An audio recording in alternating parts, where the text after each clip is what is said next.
রহমানকে মনোনীত করেছেন তাকে অবিলম্বে বাতিল করে দল থেকে বহিষ্কারের আমরা আবেদন করি। জীবন নাশের হুমকি দিয়েছিল গত কয়েকদিন আগে ফজলুর রহমান সাহেব। আমরা ধিক্কার জানাই এইসব বিএনপি নামধারী আওয়ামী লীগের প্রেতাত্মাদের বিরুদ্ধে। তার অন্তরে শহীদ প্রেসিডেন্ট জিয়া রহমানের কোনো আদর্শ স্থান পায় নাই। বিচারের নামে প্রহসনমূলক বক্তব্য রাখার যে বিরূপ মন্তব্য, বিচারের নামে প্রহসন, এই ধরনের বিরূপ মন্তব্যের কারণে আজকে আমার উপরে ব্যক্তিগতভাবে হুমকি দিয়ে বলা জীবন নাশের হুমকি দিয়েছিল গত কয়েকদিন আগে ফজলুর রহমান সাহেব।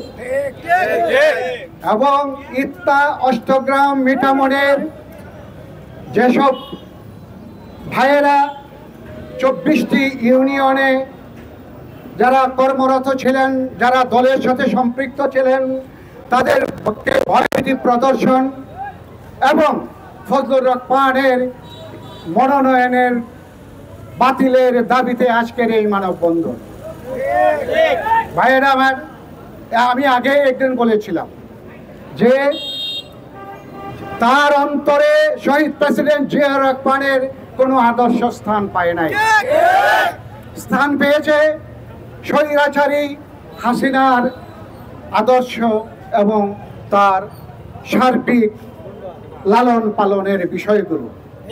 আমি এই জন্য বলেছিলাম যে উনি যখন দেশনেত্রী বেগম খালেদা জিয়া এক কাপড়ে ক্যান্টনমেন্ট থেকে বের করে দেওয়া হয়েছিল, তখন কিন্তু তাকে পাওয়া যায় নাই।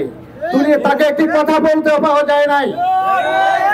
যখন বীর মুক্তিযোদ্ধা শহীদ প্রেসিডেন্ট জিয়া রহমানের বীরোত্তম খেতাব কেড়ে নেওয়া হয়েছিল, তখন কিন্তু তিনি একটি কথাও বলেন নাই।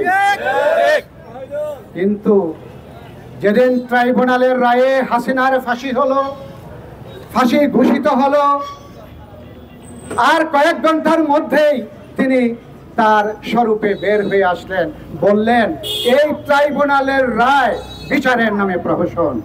আমরা ধিক্কার জানাই এইসব বিএনপি নামধারী আওয়ামী লীগের প্রেতাত্মাদের বিরুদ্ধে,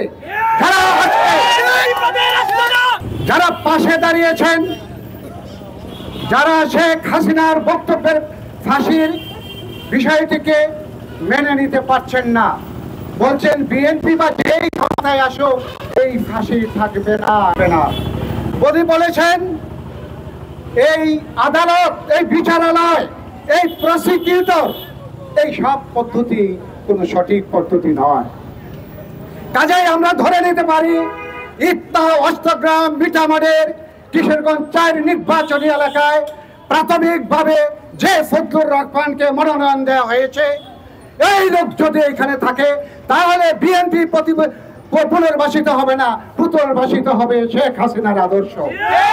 কাজেই আমরা ভারপ্রাপ্ত চেয়ারম্যান জনাব তারেক রহমানের কাছে শরীর বন্ধ অনুরোধ করছি যেন পুনর্বিবেচনা পূর্বক ইত্তা অষ্টগ্রাম মিঠামনের নির্বাচনী এলাকার জন্য যে ফজলুর রহমানকে মনোনীত করেছেন তাকে অবিলম্বে বাতিল করে দল থেকে বহিষ্কারের আমরা আবেদন করি।